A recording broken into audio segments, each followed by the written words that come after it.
Perjuangannya belajarnya itu gadang. Gadang itu kita dari jam 9 sampai pagi saya pernah tuh di kantor gitu. Ngedit aja terus sama ngedit foto sama kolase magazine gitu. Agar selalu nyaman dan betah selama PKL itu gimana? Kalau saya sih yang bikin nyaman ya karena hal pertama itu hobi saya gitu. Jika kakak melakukan kesalahan saat PKL, apa yang harus kakak lakukan? Kalau kita melakukan kesalahan dalam PKL ya kita harus ngomong jujur apa adanya ke bos sendiri sih. Kalau bos pribadi saya di PKL tuh nggak akan marah dia. Yang penting yang paling utama itu jujur. Nanti dia akan ngasih saran dan memperbaiki kesalahan itu. Pelajaran plus pengajaran yang didapatkan saat PKL apa? Saya sih mengenal pelajaran yang dapat diambil dari PKL itu kebanyakan saya sudah mengenal wedding fotografi itu seperti apa gitu kan. Saya juga udah bisa mengenal oh susahnya seperti ini, keluh kesah dari fotografi wedding itu seperti ini, harus nerima resiko yang gede juga gitu. Software apa yang sering digunakan di dunia multimedia? Di dunia multimedia kan banyak sih ya. Kalau tergantung ke PKL saya itu yang paling dipakainya itu Adobe Lightroom, Photoshop sama album kolase doang sih itu. Tiga yang paling penting mah itu. Kalau misalnya PKL nggak punya skill gimana? Kalau PKL nggak punya skill sih kita harus ngomong dulu ke bosnya aja. Jadi kita itu belum ada persiapan apa-apa untuk melakukan PKL. Nah bilang aja gitu. Kalau di pos PKL saya pasti baik dan pasti ngasih arahan sama ngasih pelajaran supaya kita itu mempunyai mencukupi ya minimal dasar-dasarnya lah gitu. Untuk kakak yang lagi PKL di tempat PKL kakak, minusnya apa sih kak? Kalau minus sih dari apa ya? Bentar coba. Dari tempat dari tempat sih kurang. Dari tempat kurang luas aja sih. Jadi masih kekurangan tempat gitu. Misalkan buat ruang tamu, ruang penyimpanan barang, ruang penyimpanan album sama kamera semuanya masih kurang. Buat tempat istirahat pun saya suka tidur di ruang tamu. Dapat gaji nggak? Kalau dapat gaji sih setiap pekerjaan suka ada digaji ya minimal lumayan lah buat bensin sama uang jajan. Apakah pemilihan tempat PKL sesuai dengan kemampuan keterampilan diri? Ya sesuai banget soalnya kan dari awal juga saya udah milih PKL tersebut karena itu udah keinginan saya untuk mengembangkan potensi diri saya sebagai fotografer. Waktu itu kalau nggak salah guru multi pada ngelakuin kunjungan ke yang PKL. Itu kunjungannya ngapain aja sih? Kunjungannya sih guru-guru kemarin untuk lebih mengenal ke perusahaan tersebut sih. Banyak-banyak ngomongnya itu ke produksi PKL-nya seperti apa, terus ke kantor ini buat apa aja gitu. Kebanyakannya berhubungan ke potensi yang kita ambil gitu PKL-nya apa. Tips-tips biar belajar dengan lancar saat PKL gimana? Jangan lupa sholat, jangan lupa berdoa, terutama jangan lupa makan kalau mau produksi PKL. Soalnya itu paling penting, soalnya kalau kita terjun ke dunia wedding langsung gitu harus makan dulu paginya. Dalam satu perusahaan apakah bisa lebih dari 5 orang? Kalau kemarin sih di perusahaan fotografi dari saya itu cuma nerima satu sih. Cuman mudah-mudahan aja tahun depan buat adik-adik kelas saya nanti bisa nerima 2 atau 3. Apakah PKL berkelompok atau perorangan? Saya single. Kemarin aku lihat kelas 12 yang sekarang udah lulus habis PKL riuh banget, ngurus laporan, presentasi, foto dan lain-lain. Emang seribet itu ya? Dan apa yang harus disiapkan setelah pulang PKL?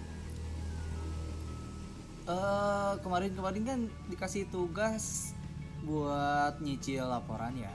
Kalau saya sih pribadi udah kemarin dilangsungin 2 hari, biar nggak tidur sih. Yang penting tugas beres gitu kan, pekerjaan beres. Yang paling saya bikin stres sih itu tugas ada, pekerjaan kantor ada, PKL ada gitu, terus belum pekerjaan diri sendiri gitu kan. Itu sih yang bikin saya stres, jadi numpuk gitu.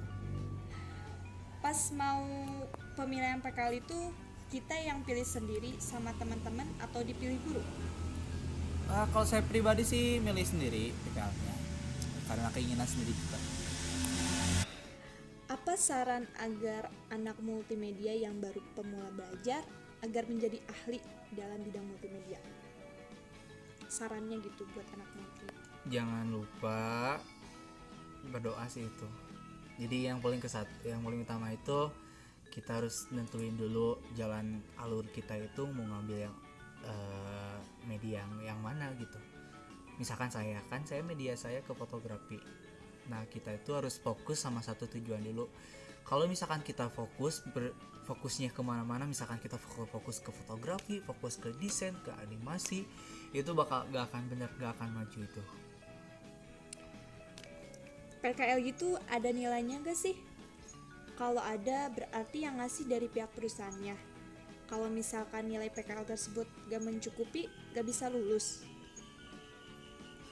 Ya saya kurang tahu itu kan, itu tuh gimana bos yang ngatur nilainya.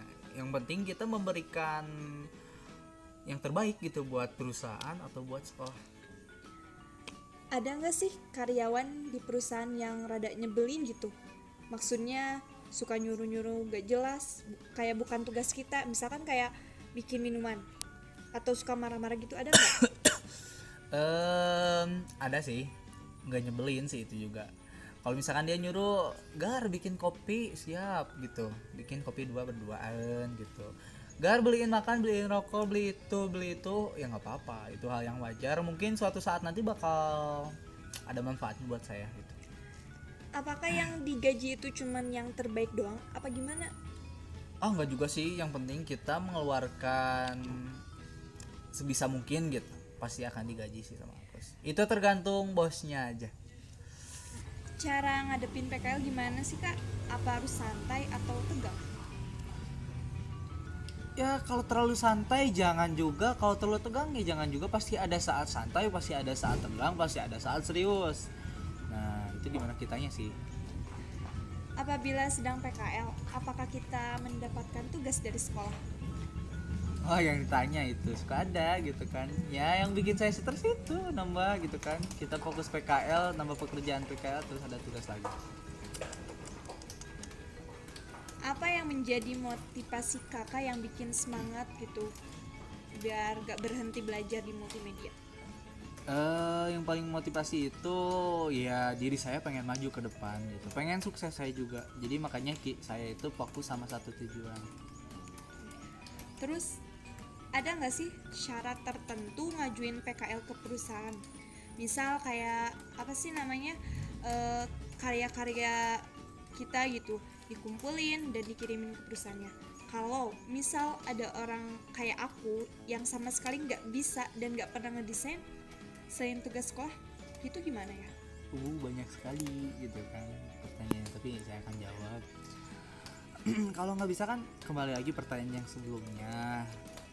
Kalau misalkan nggak bisa apa-apa, belum punya skill apa-apa, tapi kita pengen PKL di suatu perusahaan yang kita inginkan,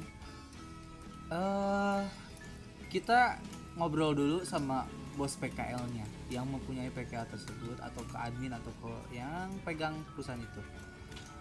Yang pertama kita hubungi sekolah, saya pengen PKL di sini. Nanti semua sekolah kan suka dihubungi lagi ke perusahaannya. Tapi kita juga harus mencari ya kayak nge-DM, nge-WA gitu. Misalkan nanti ngobrol, saya nggak punya skill ini, nanti pasti bakal diarahin. Oke. Kalau misalnya PKL bareng sama teman, terus temennya itu nyusahin kakak, gimana sih cara ngatasinnya? Kalau nyusahin gitu sih ya saya nggak akan ngeladenin ya, paling membantu sedikit-sedikit biar dia itu biar berpikir juga, biar nggak jadi beban. Tipsnya dong kak, biar PKL-nya bisa sesuai dan bagus penilaiannya. Yang ke satu sih disiplin. Yang paling penting disiplin waktu, disiplin sama tugas yang diberikan. Itu sih yang paling utama, biar menjadi nilai yang paling bagus. Yang paling kedua, sikap. Udah sikap itu, attitude juga harus baik. Soalnya kan dari fotografi itu kita menemui klien, ngobrol sama klien itu harus mempunyai sikap yang baik juga, biar klien itu merasa puas dari hasil karya maupun dari attitude kita. Jika PKL, apakah kita harus mengumpulkan portofolio yang banyak? Nggak juga sih, kalau lebih bagus emang ya sih harus banyak, cuman kita sedikit juga cukup, cuman kita harus pilih-pilih lagi yang menurut kita bagus. Oke. Bagaimana caranya agar kakak dilihat baik, rajin, sopan santun gitu oleh pekerja yang ada di PKL tersebut atau perusahaan tersebut? Yang ke satu, kita menuruti aturan yang ada di perusahaan tersebut. Yang kedua, perjuangkan diri kita bahwa kita itu orang baik. Ketiga, ya jadikanlah diri sendiri oleh diri sendiri. Gitu. Anda bekerja di PKL sehari berapa jam? Gak nentu sih, ya gak lewat dari 5 atau 8 jam. Saya juga kerja sering nginep itu 24 jam pernah, karena kita dikasih tugas, dikasih tanggung jawab. Ya gitu, kadang santai kadang serius kan kata saya juga. Sistem memilih tempat PKL itu seperti apa? Apakah oleh guru atau individu?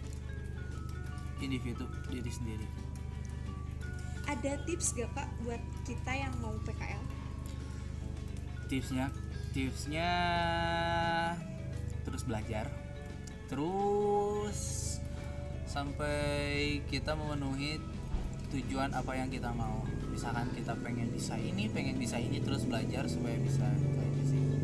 Tuh ngerasa nggak ada kemampuan di bidang multi manapun, baik itu desain, animasi, coding. Dulu mau mikirnya mungkin bisa dikembangin waktu kelas 11, malah pandemi kayak gini. Jadi makin bingung dan makin overthinking. Takutnya nanti waktu PKL dikasih tugas dan gak bisa terus gitu tugasnya. Mau ngembangin di rumah juga gak ada laptop. Minta ke orang tua, tapi pemasukan mereka juga terhambat karena corona. Ada saran gitu dari kakak? Kalau saran dari saya sih, kalau dari pandemi sekarang emang itu susah cari kerja gitu, susah cari kemana-mana. Cuman dari kesusahan itu kita harus belajar dari semua kesusahan itu pasti ada peluang sedikit tuh. Nah kita itu harus mencari peluang tersebut.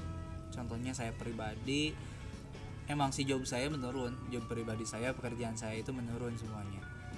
Cuman selain itu pasti ada kerja yang akan membutuhkan kita gitu ya, tukang macul kayak itu bangunan gitu kan. Nah itu sebagai penghasilan tambahan. Yang penting kita ada kegiatan sama ada kemauan gitu sih. Ngedesain juga sebenarnya mah bisa juga sih, banyak gitu, freelance gitu. Oke deh, segitu aja.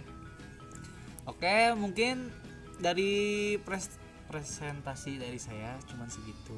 Mohon maaf bila ada kekurangan dalam pengucapan ataupun sikap yang kurang enak, mohon dimaafkan. Assalamualaikum warahmatullahi wabarakatuh.